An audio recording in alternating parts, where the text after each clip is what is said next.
Hey guys, welcome back to this channel. In this video, I'll be showing you guys how you can change the aspect ratio and how you can change the background as well of your videos in Movavi. I don't really know how to pronounce it, but you're going to drag your files here. I'm going to select don't change first. And then here you can change the aspect ratio of the video. You can even customize it yourself. So I want it to be 16 by 9 so I can add a background. Then I'm going to select it and I'm going to place it on top.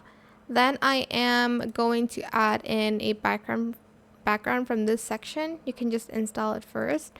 Select it and drag it to your project, and that is it. As you can see, the background has changed.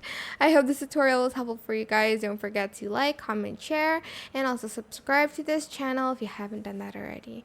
If you have any more questions, just leave it in the comment section down below. I will try my best to answer them all for you guys. And if you found this video helpful, please click the thanks button as well.